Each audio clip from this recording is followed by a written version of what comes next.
50% of all stars have planets going around them, and perhaps 1, maybe 5% of all stars have Earth-like planets going around them.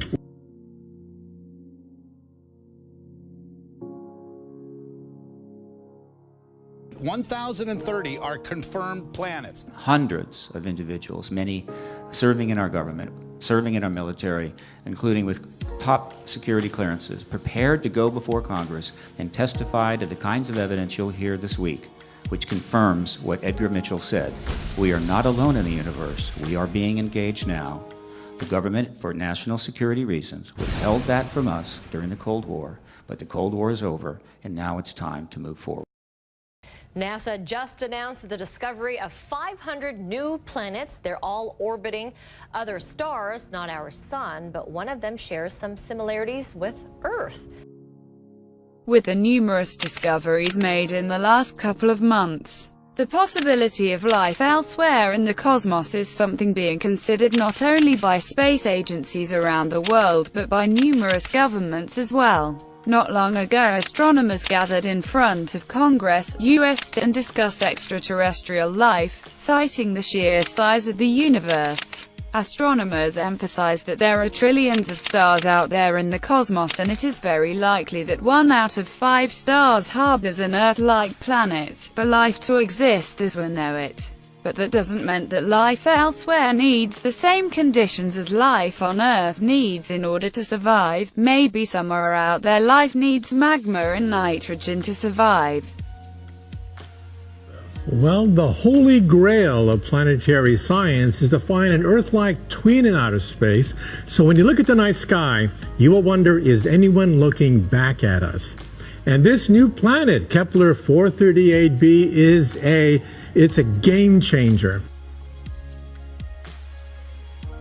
The number of habitable worlds in our galaxy is certainly in the tens of billions, minimum, and we haven't even talked about the moons, and the number of galaxies we can see, other than our own, is about 100 billion. Seth Shostak, senior astronomer at California's SETI Institute.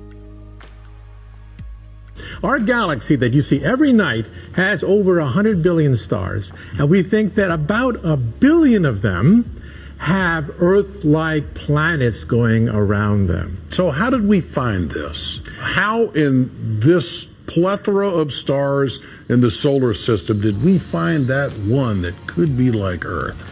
Well, stars are very easy to see, but they get eclipsed by the planet which moves in front of the mother star. And so our telescopes are so sensitive, we can see the dimming, the slight dimming of starlight as the planet goes across the face of the sun, and that's how we do it. Is NASA preparing the world for alien contact? It is very interesting to learn that NASA decided to team up with the Library of Congress and gather scientists, historians, philosophers and theologians from all around the world to discuss how to prepare mankind for contact with beings not from Earth. The idea that life exists elsewhere in the universe could be both exciting and dangerous for society. Imagine waking up one day, turning on the news and hearing that NASA has just found irrefutable proof of aliens on another planet and that they have already made contact. What would that mean for you, your family, your community, city, country, and the entire planet? How much would things change? Let's not forget the latest news about potential alien life from NASA, as you are reading through this article. Criteria: similar to the same size as Earth, rotates around a sun like our star, our sun, and located in a habitable zone. Let's talk about the habitable zone. It's the Goldilocks zone, as you call it. You know the old story. This is just right. You get too close to the star and it gets too hot, too far away, and it's too cold for life. 1 in 5 stars has an Earth-sized planet in a habitable zone, all right? Now, astronomers from SETI are looking for confirmation about alien life near the star where NASA spotted giant, alien-like, megastructures. Tabitha Boyajian, a postdoc at Yale, told The Atlantic, "We'd never seen anything like this star. It was really weird. We thought it might be bad data or movement on the spacecraft. But everything checked out," according to Jason Wright, an astronomer at the Pennsylvania State University. These structures, or better said megastructures, could be the product of a highly advanced alien civilization.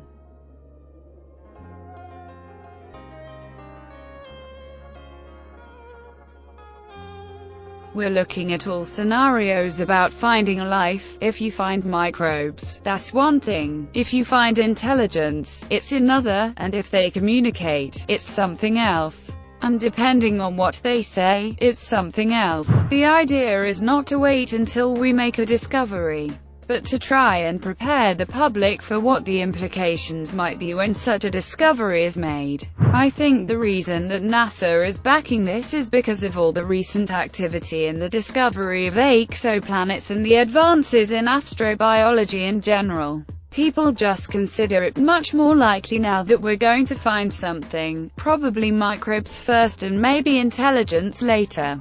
The driving force behind this is from a scientific point of view that it seems much more likely now that we're going to find life at some point in the future. Astronomer, symposium organizer and former chief NASA historian, Stephen J. Dick. Source: we found it particularly interesting the commentary of Brother Guy Consolmagno, president of the Vatican Observatory Foundation, who stated, "I believe alien life exists, but I have no evidence. I would be really excited and it would make my understanding of my religion deeper and richer in ways that I can't even predict yet, which is why it would be so exciting."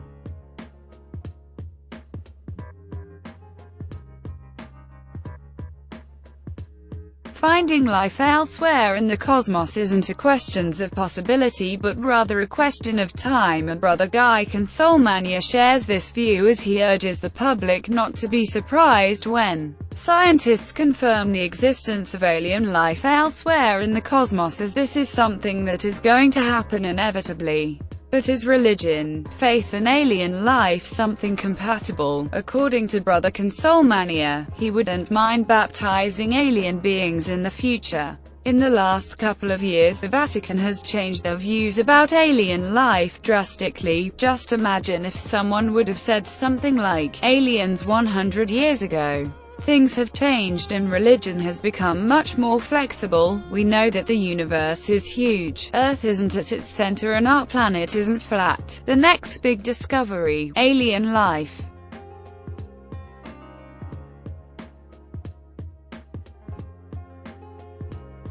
But it seems that a lot of people from around the world, astronauts and government officials, already know that life exists elsewhere in the universe, and it isn't a surprise. For example, yes, there have been crashed craft and bodies recovered. We are not alone in the universe. They have been coming here for a long time.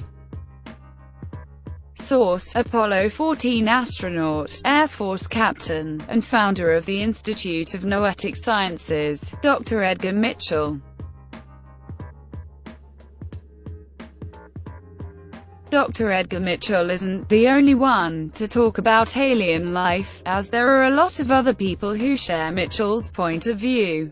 In my opinion, I think they were worried that it would panic the public, so they started telling lies about it, and then I think they had to tell another lie to cover their first lie. Now they don't know how to get out of it. Now it's going to be so embarrassing to admit that all these administrations have told so many untruths. It would be embarrassing getting out of it. There are a number of extraterrestrial vehicles out there cruising around. Source: Gordon Cooper, former NASA astronaut, aeronautical engineer and test pilot.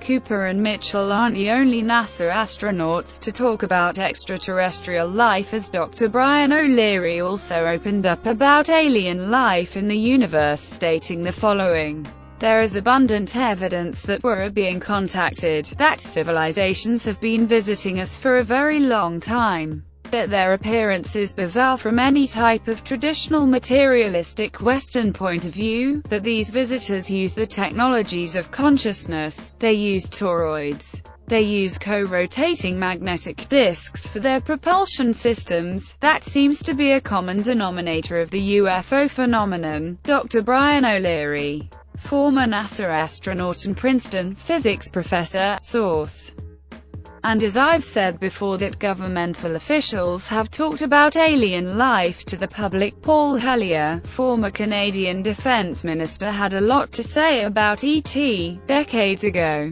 "Visitors from other planets warned us about the direction we were heading and offered to help. Instead, some of us interpreted their visits as a threat and decided to shoot first and ask questions after. It is ironic that the US should be fighting monstrously expensive wars, allegedly to bring democracy to those countries, when it itself can no longer claim to be called a democracy when trillions, and I mean thousands of billions of dollars, have been spent on black projects which both Congress and the Commander-in-Chief have been kept deliberately in the dark." Paul Hellyer, former Canadian defense minister. Source: "But if you think that Hellyer was the only one to talk about aliens, you are wrong. I occasionally think how quickly our differences worldwide would vanish if we were facing an alien threat from outside this world. And yet, I ask you, is not an alien force already among us?"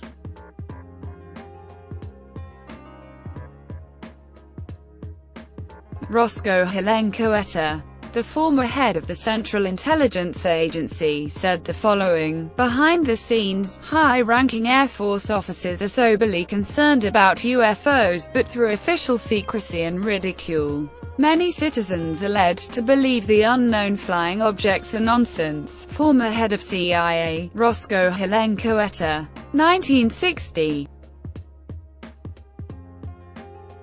We could continue and state many more statements from highly ranked officials, but that list would be extremely extensive. As you can see, the world as we know it is being prepared step by step for the truth. Our society has changed drastically in the last 10 to 20 years, and we have come to the point where alien life and UFOs have become something ordinary in all corners of the world, and it is only a matter of time when NASA and other agencies will release information about alien life.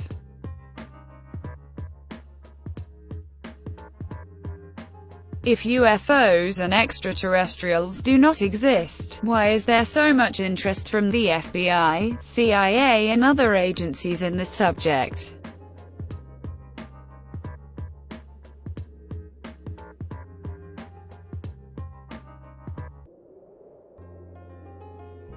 If you extrapolate on the planets they discovered, there are 1 trillion planets in the galaxy. That's a lot of places for life, Shostak said, as quoted by ABC. "We know that the majority of stars have planets, but what fraction of stars has planets that are more like the Earth?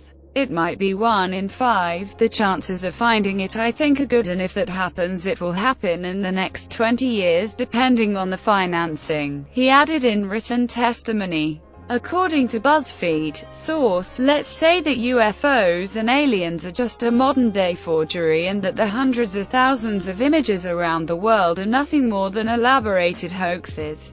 The question that we need to ask is, why is there then so much interest from governmental agencies regarding the subject? Why create Project Blue Book if there is no such things as aliens and UFOs? Why bother investigating in the first place?"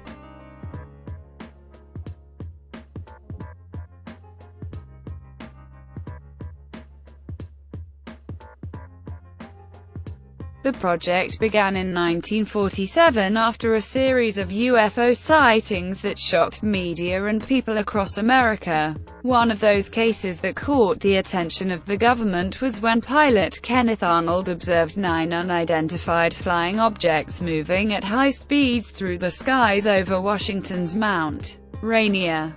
A scenario that has not been explained and people today still wonder what happened. Project Blue Book investigated 12,618 UFO sightings over a period of 2 decades. Huge amounts of data were collected, researched and analyzed, and even though we can get access to the data, some ufologists believe that the truth has been hidden even though secret documentation has been declassified. As a result, from 1947 to 1969, a total of 12,618 sightings were reported to Project Blue Book, where 90% of those sightings were attributed to explainable phenomena, caused by known astronomical phenomena, atmospheric or artificial, man-made phenomenon. But out of the 12,618 sightings, 701 remain unidentified, meaning that there was insufficient information to assign or attribute the event to a known cause.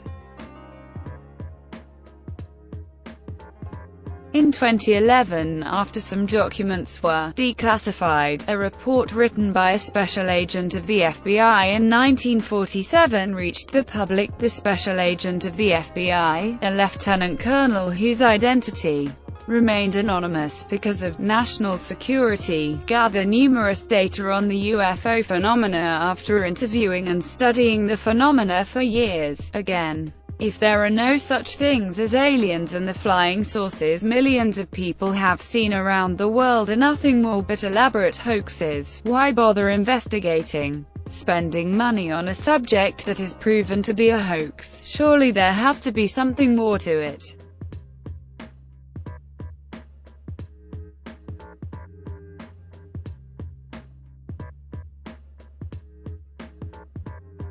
Before being killed, John F. Kennedy demanded from the CIA and NASA intel on UFOs. Declassified documents have generated suspicions about the motives that led to the assassination of President John F. Kennedy. As new documents have emerged, some researchers suggest that President Kennedy was killed because he was too close to aliens, just 10 days before being killed. Former President of the United States John F. Kennedy asked the CIA for classified documents about UFOs, according to the Freedom of Information Act.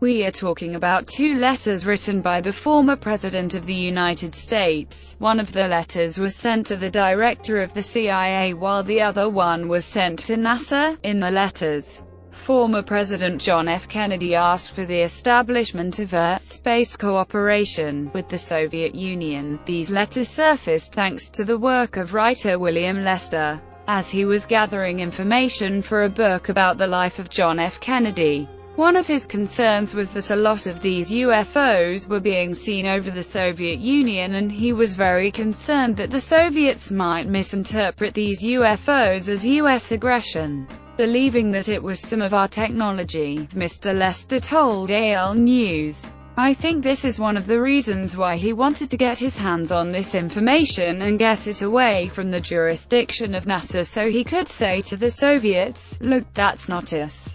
We're not doing it, we're not being provocative."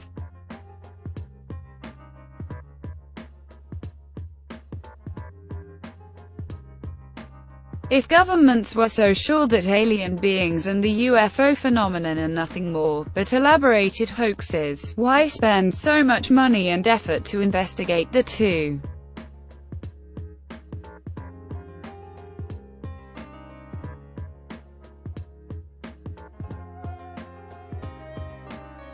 It is interesting to know that government agencies such as the FBI and CIA have had great interests in the UFO phenomena. You would think that if there is a threat to national security posed by a UFO per second, The president would be among the first, if not the first, to become aware of it. Many people have speculated that governments around the world have had contact with beings not from Earth for a long time. Every once in a while, a new declassified document pops up on the internet, and all the dots that seemed pointless from several classified documents seem to connect in the end. The more documents are declassified, the more questions are being raised. –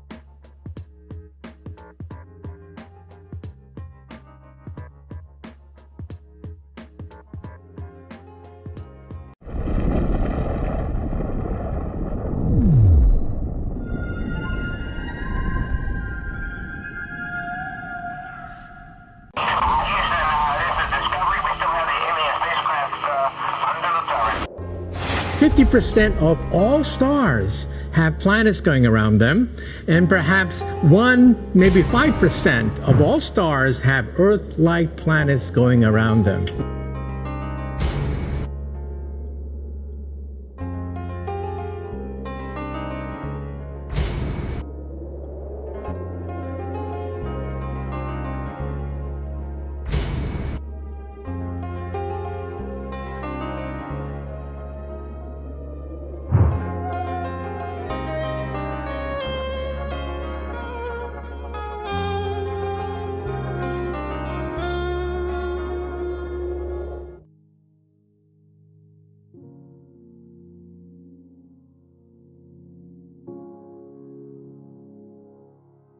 $1,030 are confirmed planets. Hundreds of individuals, many serving in our government, serving in our military, including with top security clearances, prepared to go before Congress and testify to the kinds of evidence you'll hear this week, which confirms what Edgar Mitchell said.